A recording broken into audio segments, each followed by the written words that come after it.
As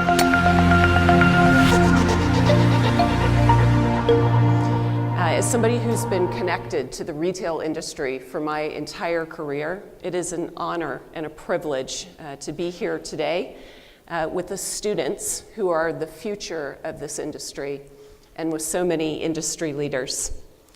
So at Nike, our merchants are responsible for delivering the right product at the right time to the right consumers.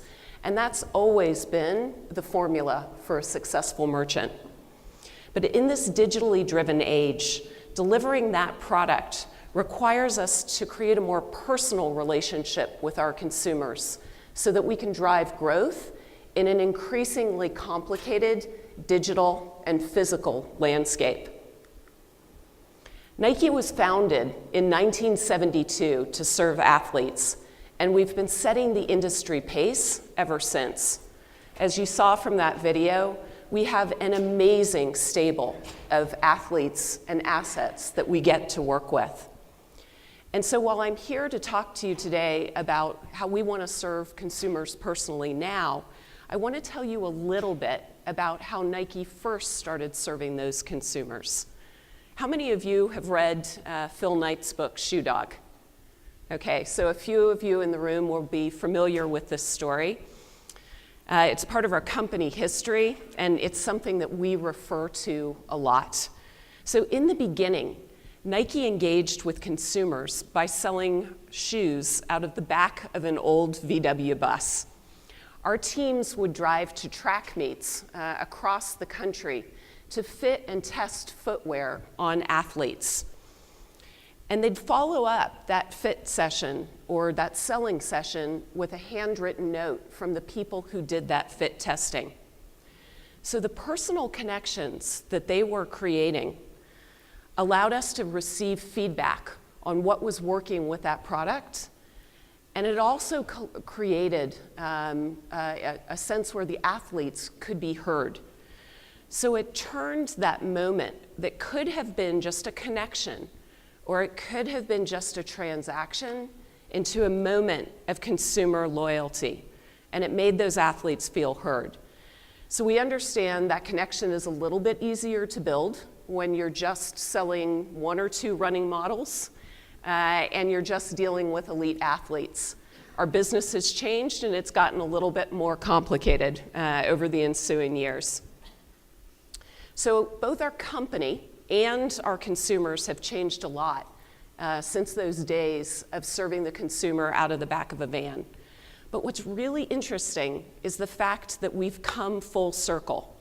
And so as you think about the phases in which we've introduced ourselves to consumers, from those one-on-one connections that we were creating with our consumers out of the back of the van, to the age of broadcast, and from broadcast to the age of internet, and from internet to how we're connecting with our consumers socially, what's really interesting is that we've expanded our business significantly.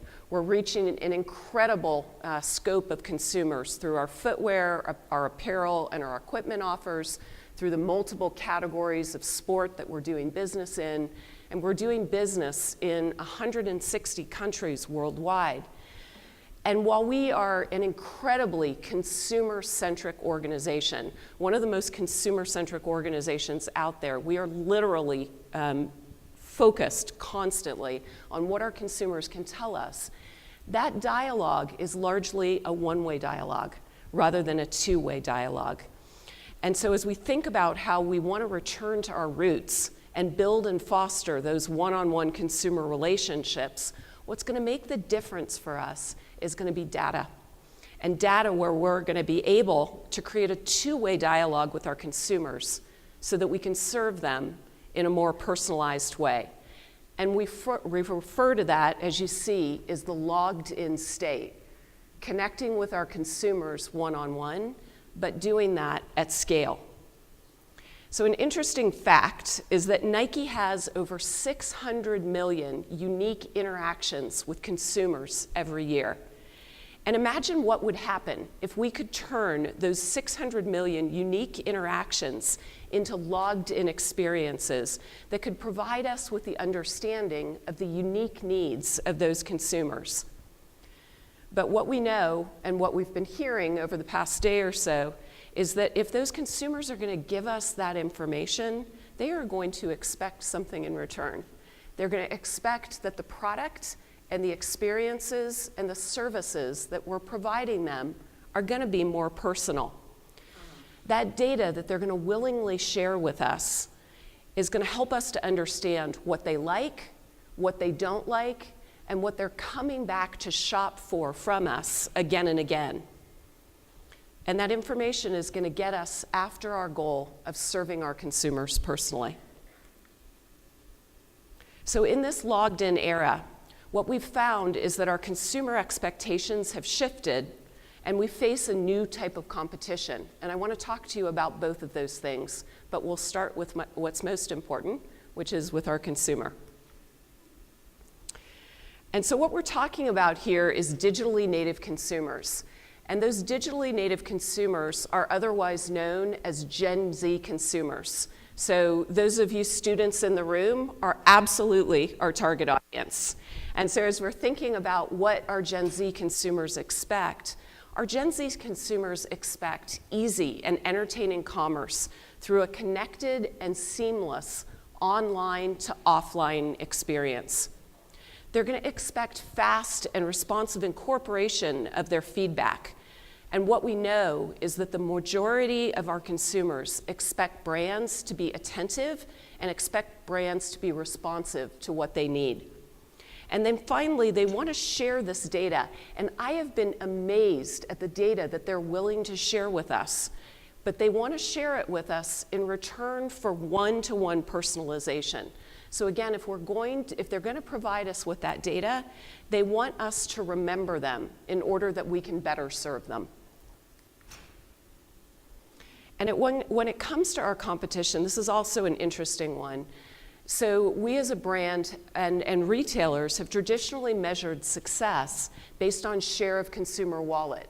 So if you think about how we were thinking about this back in the day, this would be our traditional competitor set. This might be Adidas, this might be Lululemon, this might be Under Armour. And we were thinking about how do we gain more of our competition's share of wallet. But in this logged-in era, we've got an opportunity to connect and compete for something more. And so if you look at what we're competing for to acquire, that breadth of our competition is much larger than it used to be.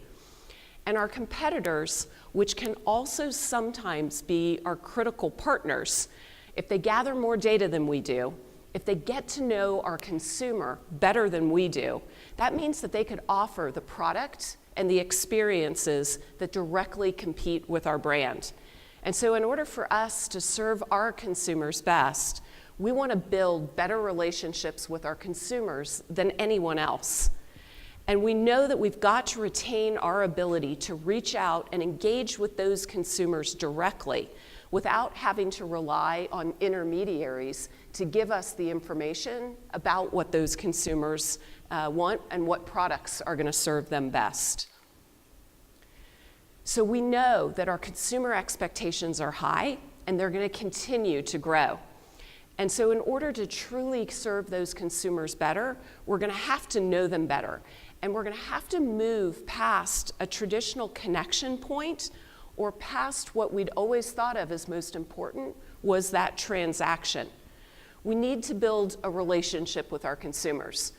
And anyone in the room, most of you in the room, know that when you're building a relationship, that is not a one-way dialogue. That's going to be a very unsuccessful relationship.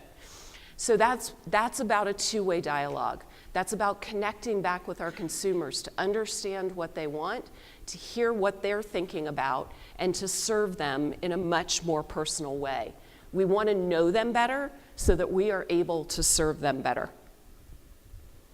And so that's why our strategy is to build unbreakable relationships between our athletes and Nike. And you see that asterisk next to the athletes. We've always said, Bill Bowerman, one of our founders, said that if you have a body, you're an athlete. So it's not just about elite athletes. It's elite athletes, it's everyday athletes, And very important to us, it's the 72,000 internal athletes that work for us in the organization. So our goal for that athlete community is to provide access to sport and to inspire a new generation of consumers to move. And one of the ways that we do that is by serving our consumers the most amazing product in the world. So this strategy is going to change the course of our engagement with consumers. We're going to move from connections or transactions to unbreakable relationships. We're going to move from the idea of simply a transaction to the idea of the lifetime value of a consumer and what that might represent to us. And we're going to move from a focus on footwear, apparel, and equipment to serving our consumers the 365 lifestyle of sport. So in order to build those relationships, we're moving from what used to be a very linear focus on the consumer's purchase journey into creating what we call the engagement flywheel. Through deeper engagement with consumers, we're going to be able to get more data, and we're going to be able to deliver more personal experiences. And through that data and through personal experiences, we're going to be able to grow that flywheel. And as the flywheel grows, the flywheel begins to get faster. And one of the things that we've started to learn about this that we think is really interesting is that that flywheel works in a phygital environment, right? That flywheel works as you're thinking about the consumer's digital journey and also the consumer's retail experiences.